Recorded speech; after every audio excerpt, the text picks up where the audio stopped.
Ceci est une merveille de l'ingénierie moderne, un modèle de satellite géostationnaire méticuleusement fabriqué à l'échelle 1h5. Le modèle grandeur nature, aussi grand qu'une petite pièce, est actuellement en construction dans un laboratoire de Shanghai. Voici Liu Wei, l'esprit novateur à l'origine de Sanjiu Space. Selon lui, ce satellite est le point de départ de l'aventure céleste de l'entreprise et il devrait rejoindre les étoiles en septembre de l'année prochaine. Les satellites Géo sont très spéciaux. Ce satellite est très puissant et très performant. Un satellite Géo peut couvrir plus de 30% de la surface de la Terre. 3 satellites Géo peuvent couvrir 100% de la surface de la Terre. L'orbite du satellite sera de 36 000 km. Sa vitesse de rotation est la même que celle de la Terre.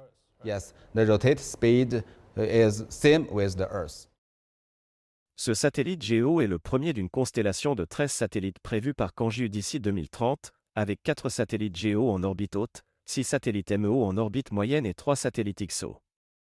Liu Wei explique qu'un système aussi ambitieux est conçu pour répondre à la demande croissante de services de détection par satellite en temps réel de la part des utilisateurs mondiaux.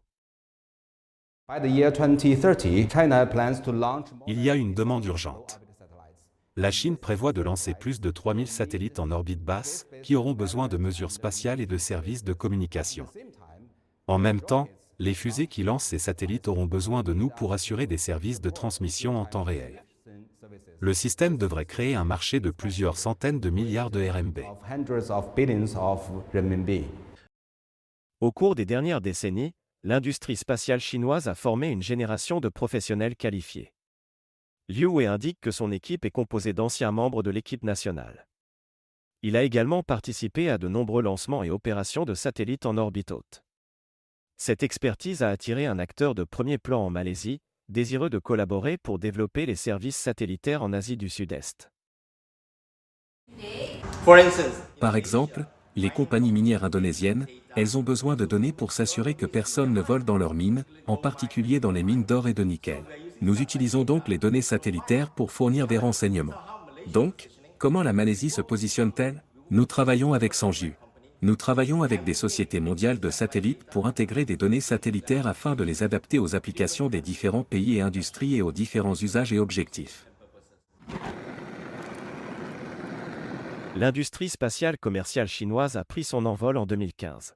En 2023, il y a eu 26 lancements, ce qui signifie que 40% des lancements annuels de la Chine étaient des lancements commerciaux. Selon un expert en aérospatial de l'Institut de technologie de Raebi, les entreprises privées sont désormais en concurrence dans tous les segments de l'espace, les lancements de fusées, les installations au sol, la fabrication et l'exploitation de satellites.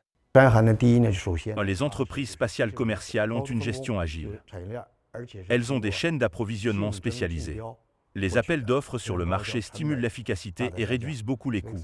L'émergence de SpaceX apporte une concurrence étrangère, agissant comme un effet poisson-chat, qui pousse nos entreprises à améliorer leur efficacité tout en garantissant la qualité. Ainsi, ce satellite géostationnaire de Sanju Space sera terminé en juin 2025 et sera lancé en septembre 2025 par la fusée chinoise Long March 3B sur son orbite.